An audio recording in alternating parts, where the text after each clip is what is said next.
Bonjour, bonsoir les mythophanes, j'espère que vous allez bien. Aujourd'hui, une vidéo qui pourrait potentiellement déprimer, voire effrayer certains d'entre vous. Mais bon, si vous avez cliqué, c'est que vous êtes prêts à assumer les conséquences. Car les dieux que nous allons évoquer ici sont ceux liés à l'au-delà. Certains sont de nobles et honnêtes souverains, tenant leur rôle dans le cycle de la vie, respectant, voire même adorant les êtres vivants. D'autres sont juste blasés par leur fonction, trouvant parfois du réconfort à torturer les morts et maudire les vivants qui ne leur rendent pas hommage. Les derniers sont à l'autre extrémité, prenant un malin plaisir à faire le mal sur et sous terre. Ce qui, selon moi, définit une bonne divinité de la mort, c'est justement qu'il n'y a pas de définition exacte, physique comme caractérielle. Certains sont des cadavres ambulants, d'autres des monstres de froideur et d'effroi. Bien qu'ils aient eux aussi leur divinité de l'au-delà, les peuples d'Océanie manqueront à l'appel de cette liste éclectique. Une chose qui est certaine sur les divinités de la mort, c'est que l'être humain, mortel, a toujours donné à l'au-delà une importance capitale, voire centrale, dans sa culture. La liste d'aujourd'hui confirmera facilement le fait que la mort est au centre de la vie, de tout être vivant sur cette planète. Qu'il soit animal ou végétal, il finira par mourir, que ce soit dans 10 ou 100 ans. Aucune classification par ordre d'importance donc, puisque toutes les divinités de la mort le sont systématiquement. L'ordre des divinités sera juste de la plus connue à la moins connue. Numéro 1. Hadès. Tellement de choses fausses qui m'agacent à propos de lui. Hollywood s'est fait tellement plaisir à coller au dieu l'image d'un psychopathe frustré et assoiffé de vengeance, que la plupart des gens vont s'étonner en écoutant la suite de mon explication. Mais ça c'est le problème de la morale bien pensante états-unienne. Très portée sur la Bible, même quand il s'agit de parler de mythologie pré-chrétienne. Je parlais de la ressemblance entre Zeus et Dieu dans la vidéo sur les divinités de la foudre. Hadès est quant à lui souvent assimilé au diable, par opposition. Que ce soit clair une bonne fois pour toutes, Hadès est très content d'être le seigneur de l'Éreb, qu'on appelle aussi parfois d'ailleurs l'Hadès, par extension, et n'en veut pas du tout à Zeus de l'avoir fait mettre sous terre. Il n'est ni bon ni mauvais, c'est presque un dieu fonctionnaire dans sa manière d'administrer son royaume. Et à juste titre, car Hadès ne peut pas gérer tout seul les âmes des défunts, et pour cela nombreux sont les serviteurs qui lui prêtent allégeance et forment l'organigramme de la gestion de l'enfer grec. Thanatos tout d'abord, comparable à la faucheuse chrétienne ou à l'encou breton, chargé de collecter les âmes des défunts pour les apporter devant les rives du Styx, le fleuve principal des enfers. Là, Charon, le passeur, prend le relais et les conduit dans sa barque vers les portes principales, gardées par le Cerbère. Au-delà des portes se tient le tribunal des enfers, présidé par les juges Minos, Aiakos et Rhadamanthys, 3 anciens rois grecs, sélectionnés par Hadès lui-même après leur mort, pour leur droiture et leur impartialité. Revenons à Hadès, qui malgré tout ce que le cinéma et les romans ont pu dire sur lui, garde dans les sites et les représentations antiques qu'on a pu retrouver la majesté et le respect qui lui est dû. Hadès avait un sanctuaire, un seul, tout comme Zeus, qui garde encore les mystères des rites qu'on y pratiquait, la cité d'Éleusis. Seuls des prêtres y vivaient, les prêtres funéraires d'Hadès, qui à l'occasion voyageaient dans la Grèce pour officier une cérémonie pour un roi décédé, ou bénir un seigneur de guerre partant au combat. Un grand respect, mais aussi une grande méfiance leur était vouée, car on les disait capables de communiquer avec l'au-delà. Autre grosse erreur, rarement corrigée, Hadès n'est pas seul sur le trône. À ses côtés se trouve Perséphone, la déesse des saisons. Son épouse, qui malgré qu'elle fût au départ kidnappée par Hadès, a fini par être touchée par la grande solitude du dieu. Le détail qui amène aussi à de fausses conclusions, c'est que Hadès est un dieu froid, représenté souvent avec une courte barbe noire, vêtu de rouge, et portant un casque de guerre en fer noir. Ce casque, conçu par le dieu forgeron Héphaïstos, lui confère l'invisibilité, même aux yeux des autres dieux. Il s'en sert parfois pour espionner les vivants, et leur rappeler l'importance d'avoir une bonne conduite. Hadès est au-delà de ça, beaucoup trop occupé par ses fonctions aux enfers pour en sortir et intervenir sur Terre. La plupart du temps, ce sont plutôt les mortels qui viennent le déranger chez lui. Tantôt, c'est Orphée, venu chercher son épouse défunte. Tantôt, c'est Hercule, qui, pour remplir le dernier de ses 12 travaux, va jusqu'à capturer Cerbère. Rien que ça. Le rôle d'Hadès le contraint à être dur, mais juste. Car dans les croyances antiques grecques, si les morts s'échappaient des enfers pour rejoindre les vivants, le simple fait de poser les yeux sur eux glacerait d'effroi le plus courageux des guerriers. Aussi, les Grecs, même s'ils ne l'évoquent que très peu, prenaient bien soin de respecter à la lettre les rites funéraires, pour que les morts puissent quitter en paix le monde des vivants et ne reviennent pas les tourmenter. Pour le point numéro 2, nous avons, chose rare, 2 divinités. Vous comprendrez rapidement pourquoi. Numéro 2, Osiris et Anubis. Oui, c'est un doublé ici pour une raison simple et capitale, c'est que les rites funéraires égyptiens sont probablement la pièce maîtresse pour comprendre leur culture. L'embaumement, la momification et la mise en tombe sont des éléments clés pour saisir comment les Égyptiens antiques voyaient le monde et l'au-delà. Mais revenons à nos 2 compères, et la raison de mon choix quant à les présenter ensemble. Osiris était le premier pharaon, l'origine de la grande dynastie des souverains d'Égypte. Par un triste concours de circonstances, orchestré par son propre frère Seth, Osiris se retrouve éparpillé à travers l'Égypte. Ses membres, sa tête et son corps se retrouvèrent chacun en un lieu éloigné des autres. Il faudra donc l'intervention de sa courageuse épouse, et souveraine des dieux, Isis, et d'Anubis, le dieu à tête de chacal et maître de l'embaumement, pour retrouver et religieusement momifier Osiris, afin de le maintenir dans un second état de divinité. Osiris était cependant mort malgré tout, et dut renoncer à son trône du monde des vivants au profit de son fils Horus. Ainsi momifié, Osiris devint le dieu des morts et de l'au-delà. Chaque homme, chaque femme décédée à présent devait passer devant lui pour être jugé pour les actes qu'il avait commis de son vivant. Osiris étant le juge suprême, il est souvent sollicité pour trancher une décision. Mais la plupart du temps, quand le choix est évident, c'est Anubis qui se charge de juger le cœur des défunts. Pour cela, une balance est utilisée. Anubis place l'âme du défunt sur un des plateaux. Sur l'autre est placée Maat, la déesse de la justice et de la vérité, sous la forme d'une plume. Si l'âme est plus légère, alors le défunt est libre de poursuivre son voyage vers le repos des morts. Si l'âme est plus lourde, les tourments attendent le défunt pour le punir de ses mauvaises actions. Il lui est refusé le repos, et son âme errera dans les limbes jusqu'à ce qu'on l'oublie. Mais qu'en est-il de l'image laissée par ces rites funéraires de nos jours, me direz-vous? Les égyptologues ont eu dès les premières fouilles les prédictions de malédictions ancestrales. Si l'on prend en compte l'impact qu'ont eu les cultes funéraires égyptiens antiques sur la culture moderne, on se dit que cela n'aurait pas été autrement. Il était donc logique que le cinéma, en particulier celui du fantastique, se serve des superstitions et de la mythologie égyptienne pour créer l'icône d'horreur qu'est la momie, faisant un raccourci populaire de la culture de cette grande civilisation. La suivante est moins connue du grand public. Elle était cependant très respectée par le peuple qui l'a créée. Numéro 3, Hel, la déesse de l'au-delà nordique. Celui-ci étant aussi appelé Helheim, le royaume de Hel. À ne pas confondre avec le Valhalla, le lieu de repos des morts au combat. Hel est la fille de Loki, le dieu de la ruse, et de Angerboda, une géante. Elle est surtout la sœur de ses mêmes parents, de Fenrir et Jormungandr, les 2 monstres les plus infâmes de la mythologie nordique. Hel, ou Hela, représente à la fois la vie et la mort, aussi bien symboliquement que physiquement.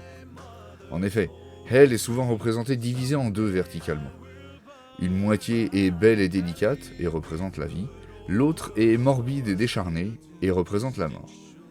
Malgré son ascendant, et surtout sa fratrie, Hel n'était pas considérée comme maléfique par les Nordiques. Bien au contraire, elle se fait le devoir d'accompagner les morts dits de paille, c'est-à-dire morts naturellement dans leur sommeil, jusqu'à son royaume qui est réparti un peu à la manière de l'enfer grec. Ce n'est que dans les récits contés par les chrétiens, oui, encore eux, que Hel devient la figure macabre et infernale que l'on lui attribue souvent de nos jours. En effet, dans beaucoup de versions écrites par les moines chrétiens, il est fait mention qu'elle a été bannie par Odin à Helheim, et non qu'elle a choisi d'y séjourner de son plein gré. Vouant donc une haine sans borne au dieu d'Asgard, et aidant donc son père à semer le chaos, son armée défunte étant un des atouts majeurs de la chute des dieux lors du Ragnarok.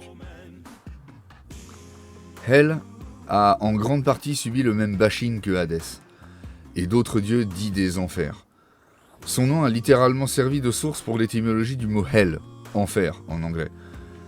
L'exemple le plus macabre que l'on puisse trouver de cette diabolisation de Hel et de Helheim est sans doute le jeu vidéo Hellblade, où Senua, l'héroïne, entreprend un voyage aux frontières de la folie pour retrouver son amour dont l'âme s'est perdue au cœur des enfers nordiques. Hela y est représentée comme une géante, reprenant ses attributs habituels. La moitié de son corps est lisse et vivante, l'autre est décharnée et brûlée. Malgré la diabolisation de la déesse dans le jeu, l'idée de faire des enfers un endroit perturbant et inquiétant fait sens, car ce n'est pas notre monde, et tous les codes que nous connaissons ne s'y appliquent pas. Mais je préfère vous laisser le découvrir en jouant vous-même au jeu si le cœur vous en dit.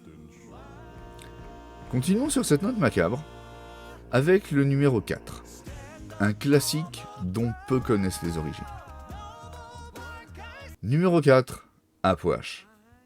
D'où est-ce qu'il sort celui-là, vous allez me dire? Les aficionados du jeu vidéo Smite l'auront reconnu comme le dieu des morts mayas. Mais je suis sûr qu'un certain nombre d'entre vous le nomment autrement, car la religion catholique, espagnole cette fois-ci, l'a lui aussi assimilé aux enfers chrétiens. Cela a partiellement marché, car oui, vous êtes en présence d'un magnifique syncrétisme en la présence de Xibalba, alias Apwash. Il est l'une des icônes utilisées par la culture mexicaine durant le Dia de los Muertos. L'incarnation bariolée d'un dieu précolombien, assez sombre et malveillant, dont les Mayas craignaient les foudres. Apwash, dans sa représentation la plus ancienne, est une momie à l'instar d'Osiris, ou plus souvent un cadavre ambulant. Il règne sur Metnal, le 9e niveau de l'outre-monde maya. Xibalba. Oui, vous aussi vous trouvez ça curieux d'avoir fini par le nommer comme le royaume où il réside, mais c'est bien le cas. La culture mexicaine continue à utiliser l'image de Apwash, même si c'est sous un autre nom, puisque certains catcheurs mexicains s'inspirent de l'iconographie maya, et forcément de leur dieu, pour créer leur alter ego sur le ring. En allant plus loin même, certains cartels mexicains ou états-uniens se servent parfois du dieu pour leur tatouage et le nom de leur gang. Apwash était très craint par les Mayas, et leurs rites funéraires s'en ressentent. Hormis les nobles, qui optaient le plus souvent pour la crémation et les urnes funéraires, les Mayas des classes sociales plus basses enterraient leurs morts derrière leur maison. Ce faisant, ils prenaient bien soin de remplir la bouche du défunt avec une bonne quantité de maïs, céréales sacrées par excellence pour eux, et les mains d'objets précieux en tout genre afin de contenter Apwash pour qu'il ne vienne pas chercher d'autres victimes. En vérité, Apwash est aussi à rapprocher de Mictlantecutli, le dieu de la mort aztèque, qui pour certains historiens et mythologues est une sorte de transposition suite à l'assimilation de l'Empire Maya par les Aztèques. Certains autres parallèles pourront être faits dans mes futures vidéos en évoquant les deux panthéons. Dans sa version bariolée de Dia de los Muertos, Apwash est parfois montré comme un joyeux passeur d'âmes, venant chercher les défunts comme le ferait la faucheuse, si ce n'est que Apwash le fait presque en musique, car c'est cela Dia de los Muertos, une fête heureuse où les morts reviennent en pensée aux vivants et partagent avec eux la musique, rare élément qui transcende les frontières du monde spectral.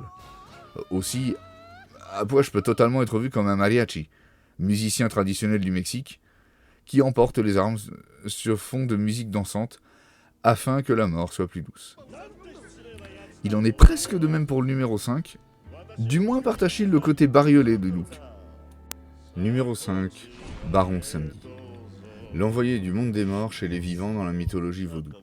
Celle-ci est très teintée des mythes africains de la région du Dahomey, des animismes des Amérindiens des Caraïbes, comme les Taïnos, et bien entendu de la religion chrétienne, à l'instar des anciennes croyances Yoruba. Je vous renvoie à ma vidéo sur les dieux de la foudre et plus précisément Shango pour plus de détails là-dessus. Baron Samedi est ce que l'on appelle un Iwa, un esprit. Il est précisément celui qui est lié à l'au-delà et au rite funéraire. Il est le chef des Guédés, la famille des esprits de la mort, dont parmi eux se trouve maman Brigitte, son épouse. L'apparence de Baron Samedi est l'une des plus intéressantes parmi les dieux de la mort. Il est vêtu d'un costume 3 pièces, d'un haut de forme, porte régulièrement une canne et des chaussures couvertes de guêtres. L'une de ses interprétations les plus connues est très certainement le docteur Facilier dans les films d'animation La princesse et la grenouille de Disney. Facilier l'explique très bien dans sa chanson, ses amis viennent de l'au-delà, même s'il utilise le terme « the other side » en anglais, qui signifie l'autre côté, donc aussi bien le monde des morts que le monde des esprits. Ce qui est sûr, c'est que Facilier, tout comme Baron Samedi, est issu du vaudou, et surtout est doué d'une certaine duplicité. Que ce soit clair, on n'invoque pas Baron Samedi sans penser aux conséquences. Les prêtres et prêtresses du vaudou savent très bien qu'ils encourent de gros risques à mêler le chef des Guédés à leur maléfice. Il est clairement l'incarnation du diable pour cette religion, et chacun de ses services coûte un lourd tribut. Contrairement au syncrétisme autour d'Apoache, celui qui entoure Baron Samedi est clairement plus sombre. Quand il vient chez les morts, ce n'est pas pour leur chanter des chansons et alléger leur âme, mais bien pour leur faire comprendre que la vie touche à sa fin et que chaque action mauvaise a ses conséquences dans l'au-delà. Lui et les autres Guédés sont surtout culturellement entrelacés avec les saints et saintes de la religion chrétienne. Ils ne sont pas vraiment des personnages de la chrétienté, ni complètement en dehors. Ils sont quelque part entre les deux. Le numéro 6, elle, est plus tranchée, si j'ose dire. En fait, elle fait partie intégrante de sa mythologie, et pourtant, la duplicité du personnage rend la chose très compliquée à décrypter. Numéro 6, Kali, la déesse de la mort chez les hindous. Déjà, elle a un physique très particulier. Elle est décrite comme une ogresse, sa mâchoire inférieure est presque disloquée, et dégouline du sang de ses victimes. Sa langue, plus longue que la moyenne, pend, et est parfois terminée en fourche comme les serpents. Comme beaucoup de dieux et déesses hindous, elle a plusieurs bras, 4 en général, dont un porte un sabre, avec lequel elle détruit le mal, représenté par une tête sanguinolente qu'elle tient dans une autre main. Elle porte un pagne composé de membres humains, et un collier de tête humaine elle aussi. Sous ses airs de monstre sanguinaire, elle est en fait la porteuse de la véritable libération dans la croyance hindouiste. Vénérer Kali, c'est accepter son destin mortel, se libérer de la peur de la mort en s'ouvrant au cycle universel de destruction et de création. Kali est l'un des éléments charnières de la pensée hindouiste, qui considère l'éphémérité de toute chose comme acquise. On naît et on meurt, l'un ne va pas sans l'autre, et c'est un cycle infini de retour et de départ dans ce monde. Peu sont les entrées de Kali dans la culture populaire. C'est, hélas, un peu le cas de la mythologie hindouiste en général. Une des rares interventions de Kali dans le cinéma, autre que indien, est sans conteste Indiana Jones et le Temple Maudit. Dans cette version de Kali, elle est vénérée par une secte, les Thugs, qui est en vérité assez vraie au départ. Les Thugs étaient une congrégation qui vouait un culte à Kali, mais comme beaucoup de divinités de la mort, elle est diabolisée, au profit de Shiva, qui devient la représentation de la pureté. J'ai rien contre les films Indiana Jones. Au contraire, je les aime beaucoup. Mais le fait est que si vous cherchez à réviser pour vos examens d'histoire des civilisations, c'est peut-être pas la meilleure référence. Peu de choses peuvent être trouvées sur les Thugs. Certaines sources les décrivent comme une secte d'assassins. C'est très certainement lié à la diabolisation de Kali. D'autres sources en font des moines relativement discrets dont les rites mystérieux peuvent s'apparenter au culte d'Hadès à Éleusis. Kali est intimement liée à Shiva. Elle est son pendant féminin. On la considère d'ailleurs comme une forme alternative de Parvati, l'épouse de Shiva. Elle est par certains côtés son bras armé, par d'autres la douce mère de ses enfants. Le royaume du numéro 7 est décrit de manière à peu près aussi dérangée que Kali. Numéro 7, Enma, le dieu de l'au-delà japonais. L'au-delà est nommé Yomi. C'est un territoire sur lequel les âmes subissent les pires supplices. Le Yomi à l'origine n'était qu'un lieu à l'envers de notre propre monde. Hélas, la déesse Izanami, celle qui avait créé le monde aux côtés de son époux Izanagi, se retrouva coincée dans l'outre-monde, après avoir consommé de la nourriture. prenant l'aspect d'une femme décharnée et dont la personnalité devint l'exact opposé de ce qu'elle était. Prisonnière, elle donnera naissance au monstre du Yomi.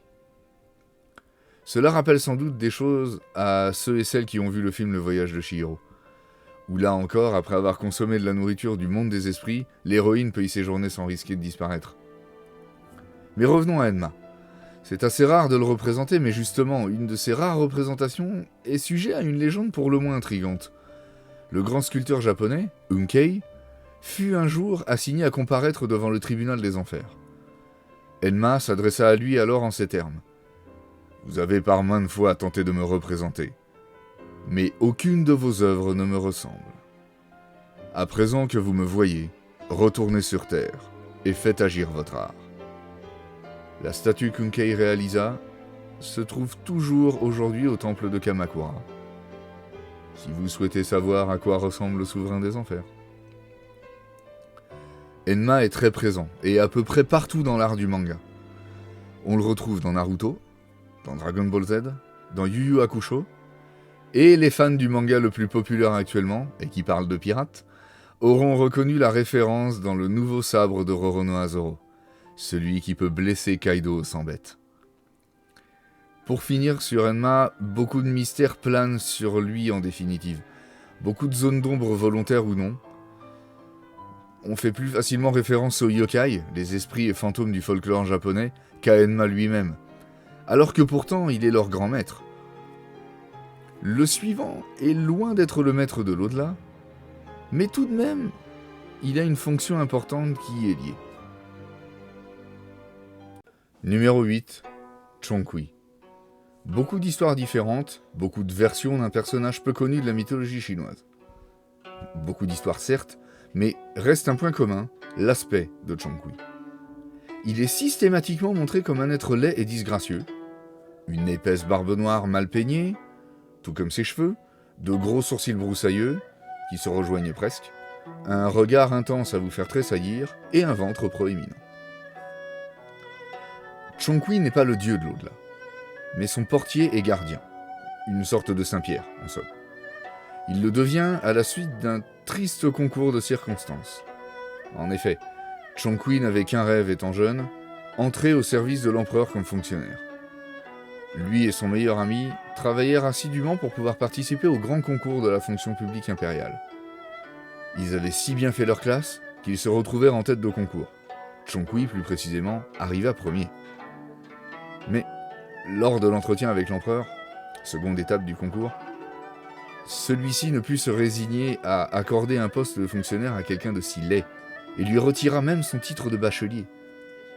Chongqui ne put soutenir ce terrible outrage, et se donna la mort en se fracassant contre les marches du palais, mourant sur le coup. Son ami arrangea ses funérailles, et Chongqui descendit aux enfers pleuré par ses proches. Le dieu des enfers, qui avait eu vent de son triste sort, le prit en pitié. À défaut de devenir fonctionnaire chez les vivants, il le serait chez les défunts. Chongqui profita alors de cette promotion posthume pour aller sur Terre et organiser le mariage de son meilleur ami avec sa sœur, le remerciant ainsi de s'être occupé de sa dépouille. De manière générale, Chongqui est considéré comme bienveillant et même héroïque quand il s'agit de chasser les esprits maléfiques qui tourmentent les vivants. Car, outre sa fonction de gardien des registres des défunts, il est surtout le Ghostbusters officiel de l'Outre-Monde, partant en chasse lorsqu'un esprit frappeur commence à faire le malin et tourmenter les vivants. C'est donc armé de son épée et de ses parchemins d'incantation qu'il poursuit l'esprit malfaisant, afin qu'il subisse les châtiments que lui imposent ses crimes. J'ai trouvé étonnamment peu de choses sur ce que représente Chongqui dans le grand melting pot qu'est la religion et la mythologie chinoise. Mais le personnage se retrouve souvent mêlé à de nombreuses histoires dont il est soit le héros, soit un élément important du fait de sa divinité. Il est très souvent le donneur de leçons, le prodigateur de la morale confucianiste.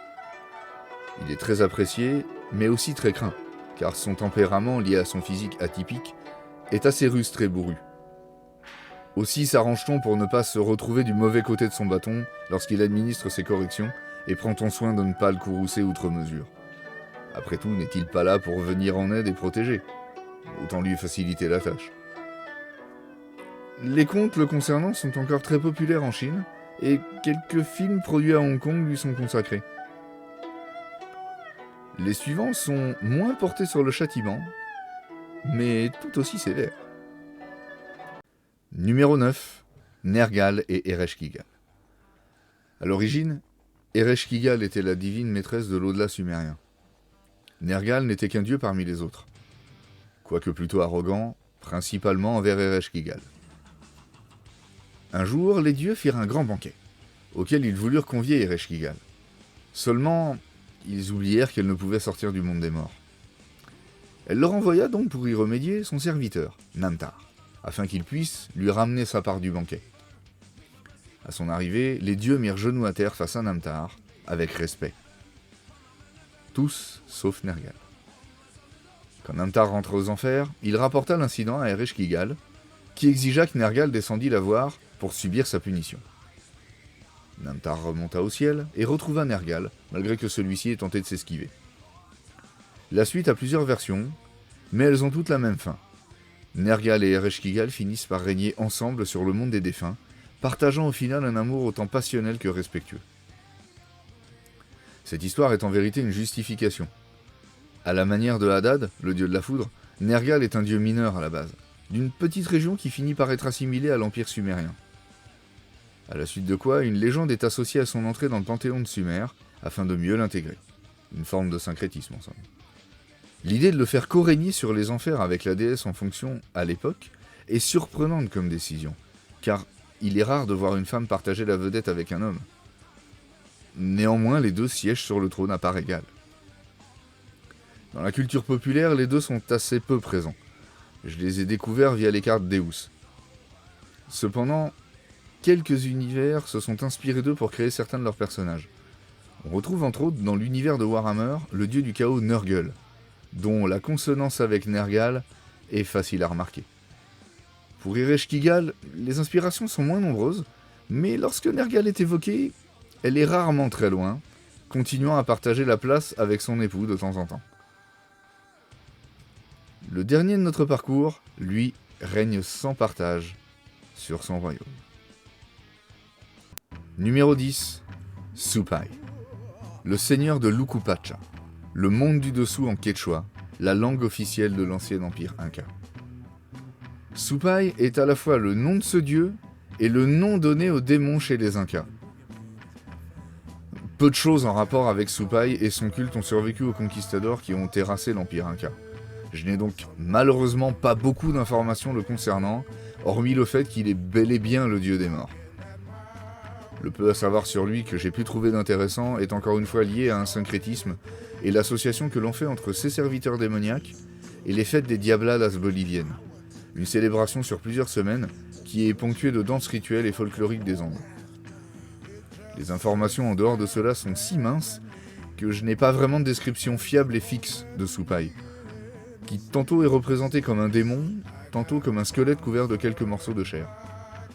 Je trouve tout de même dommage que le dieu des défunts d'un peuple qui pratiquait la momification, à l'instar des Égyptiens et des Aztèques, ne bénéficie pas plus que cela de traces restantes de son culte. Encore une preuve que l'au-delà est un grand mystère. Ma conclusion ici serait qu'il ne faut pas se fier aux apparences. Nombreux sont les dieux de l'au-delà à avoir subi une diabolisation par la chrétienté. Ne vous arrêtez pas aux seules images que vous dépeignent les moines occidentaux. Certains dieux s'en sortent mieux que d'autres, redorant leur blason dans un monde qui apprend à redécouvrir les polythéismes. Peut-être retrouverons-nous les cultes perdus, et autres cérémonies funéraires. Suivez de près les archéologues, ils finiront par tomber sur des traces. En attendant, continuez à vous cultiver. Pour ma part, d'autres recherches pour de futures vidéos m'attendent déjà. Mes sources sont en description, ainsi que les liens vers les ambiances sonores de la vidéo. À de prochaines aventures en terre divine. Ciao les mythophanes.